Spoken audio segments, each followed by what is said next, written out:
चलिए बच्चों, तो थोड़ा सा इस वीडियो में हम लोग समझेंगे कि कॉन्टिन्यूटी का क्या मतलब है और कैसे उसको निकाला जाए।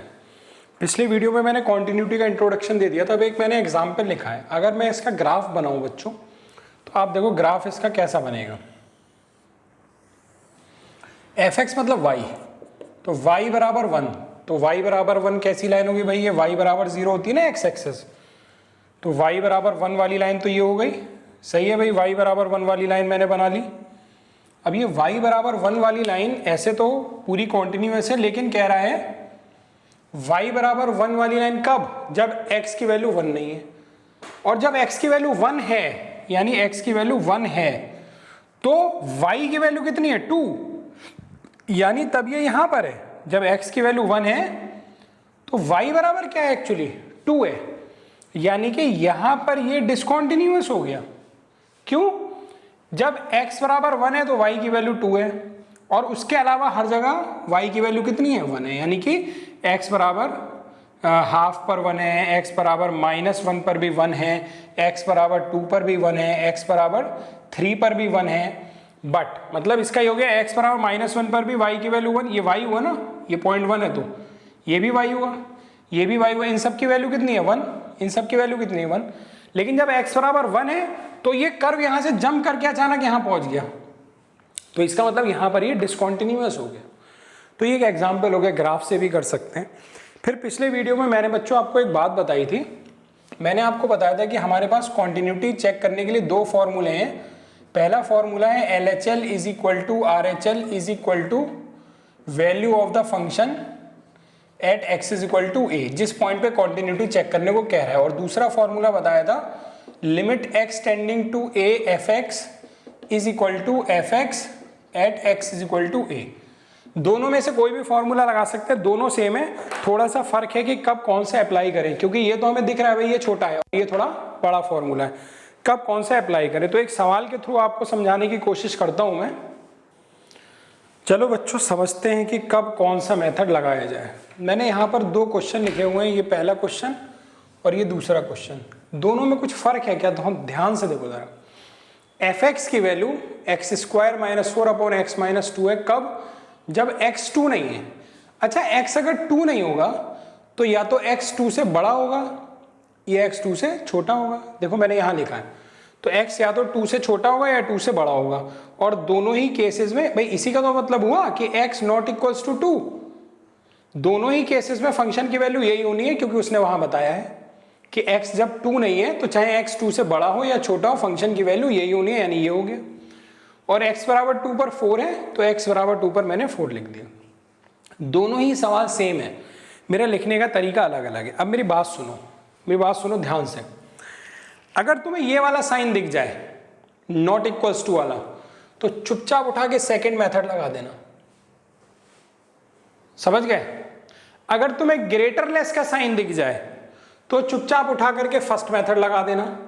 अब तुम कंफ्यूज हो गए कि सर अभी आपने कहा कि इस सवाल में सेकंड मेथड लगा दो और अब ग्रेटर लेस यहां लगा है, तो आप इसके हिसाब से कह रहे हो कि फर्स्ट मेथड लगा दो। बेटा ग्रेटर लेस लगे होने पे यहां का फंक्शन डिफरेंट हो तो ये वाला फर्स्ट मेथड लगा दो, क्योंकि ग्रेटर लेस पे अगर फंक्शन सेम है तब तो सवाल ये है ना तुम्हारा। ये सवाल है ही नहीं तुम्हारा, सवाल तो यही है ना। अगर ग्रेटर और लेस पर दोनों पर फंक्शन सेम है तो सवाल यही है, तो मेथड सेकंड लगा देना अगर ऐसा सवाल हो तुम्हारे पास। लेकिन अगर ग्रेटर और लेस पर फंक्शन अलग अलग हो, मान लेते हैं यहां पर फंक्शन x+3 है, अब ग्रेटर और लेस के साइन पर फंक्शन अलग अलग है, तो हमारा फर्स्ट मेथड ही लगेगा और कोई मेथड नहीं लग सकता। एक बात बताता हूं, फर्स्ट मेथड हर सवाल में लग सकता है, इसमें भी लग सकता है, इसमें भी लग सकता है। लेकिन सेकंड मेथड केवल उन्हीं सवालों में लगेगा जिसमें या तो इस तरह का नॉट इक्वल टू का साइन दिया हो, या फिर ग्रेटर और लेस दोनों पर ही फंक्शन की वैल्यू क्या हो बच्चों? सेम होनी चाहिए। तो हम कोई भी मेथड अप्लाई, तो हम ये वाला मेथड अप्लाई कर सकते हैं, सेकंड वाला। मैं फिर से बता दे रहा हूं, दोनों मेथड सेम है, आप किसी भी सवाल में कोई भी अप्लाई कर सकते हो, मगर ये मेथड थोड़ा छोटा है। ये कब अप्लाई करना है? जब यहां पर x not equals to 2, x not equals to का साइन हो, या अगर ग्रेटर लेस के साइन हो तो ग्रेटर लेस के साइन पर ये दोनों फंक्शन हमारे सेम हो, क्योंकि इन दोनों का मतलब सेम होता है। लेकिन अगर ग्रेटर लेस पर हमारे फंक्शन डिफरेंट हैं, तो फिर ये सेकंड मेथड काम नहीं आएगा, फिर आपके पास फर्स्ट मेथड ही लगेगा। ठीक है बच्चों, अभी सवाल करेंगे तो और अच्छे से हम लोगों को समझ में आएगा कि ये ग्रेटर लेस और नॉट इक्वल्स टू का चक्कर क्या है। तो चलो बच्चों शुरू करते हैं। मैं इसी सवाल से बताता हूं आपको, इसकी कॉन्टिन्यूटी हमें चेक करनी है x इज इक्वल टू 2 पर। तो ये सवाल नॉट इक्वल्स टू वाला है, इसका मतलब मैं सेकंड मेथड से करूंगा। मैं तुम्हें अभी फर्स्ट मेथड से भी करके दिखा दूंगा, दोनों मेथड से, तुम जो इजी लगे कर लेना। चलो देखो, तो इसके हिसाब से ये फंक्शन कॉन्टिन्यूअस कब होगा, जब limit x tends to 2f(x), इसकी वैल्यू किसके बराबर हो जाएगी बच्चों, सेकंड मेथड से अगर हम लोग देखें तो f(x) की वैल्यू कहां पर, x इज इक्वल टू 2 पर, यानी f2 के बराबर हो जाएगी। तो मैं ये निकालता हूं कि ये कितना है,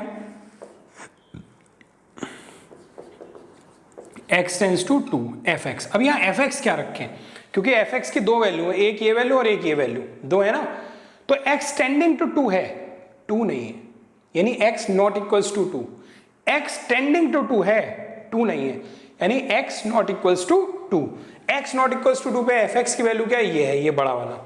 तो ये रखेंगे हम लोग x square minus 4 upon x minus 2 बराबर कितना आएगा सॉल्व होके, लिमिट x टेंडिंग टू 2। अब यहाँ डायरेक्ट 2 रखोगे तो 2 माइनस 2 0 के इनफाइनाइट बना देगा, ऊपर फैक्टर कर लो तो x माइनस 2 और क्या होगा बच्चों, x plus 2 upon x minus 2, ये कैंसिल हो गया। अब इसमें लिमिट पुट कर दो तो 2 प्लस 2 कितना आ गया, 4 आ गया। ये हमारा ये वाले पार्ट की वैल्यू आ गई, कितनी आ गई बच्चों, इस वाले पार्ट की वैल्यू आ गई 4। अब ये वाले राइट वाले पार्ट की वैल्यू निकालते हैं, यानी f(2) निकालते हैं। अब f(2) कहाँ निकालेंगे, जहां x बराबर 2 होगा।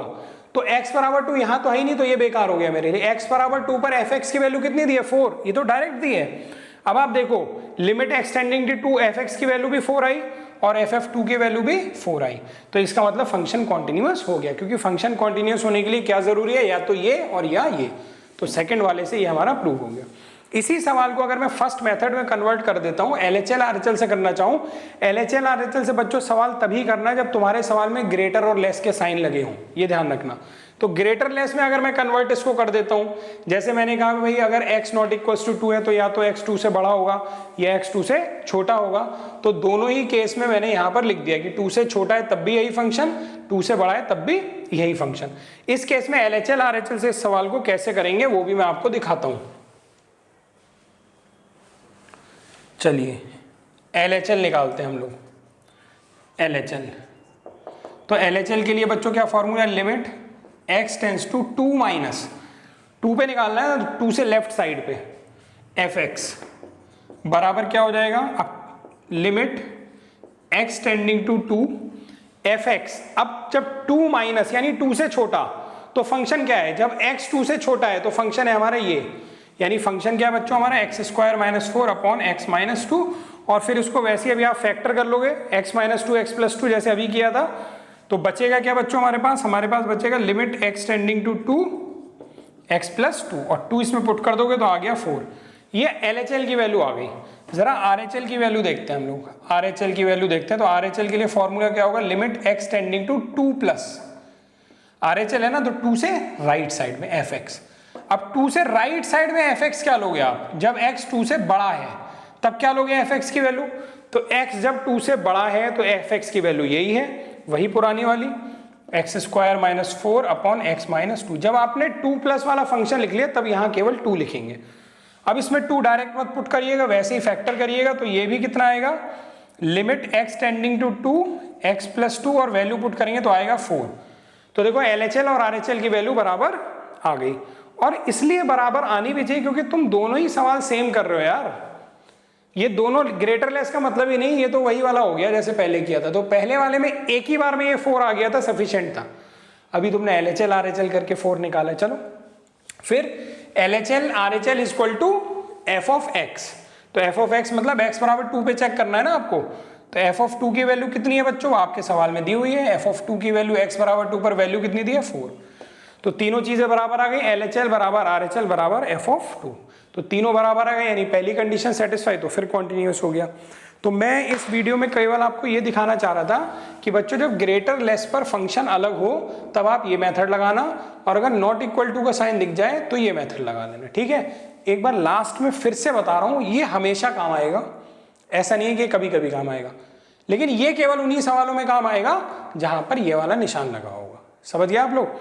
अच्छा, जैसे ये सवाल लिखा है लेस होने पर भी यही फंक्शन, ग्रेटर होने पर भी यही फंक्शन, तो इसका मतलब ये यही वाला सवाल है। ये ध्यान रखिएगा। चलिए, तो इस वीडियो में बच्चों इतना ही है। अब हम लोग अगले वीडियो में शुरू करेंगे एनसीईआरटी में एक्सरसाइज फर्स्ट वाली। तो वीडियो पसंद आए तो लाइक कीजिएगा, शेयर कीजिएगा, कोई कमी रह गई तो मुझे कमेंट बॉक्स में बताइएगा। Thank you very much.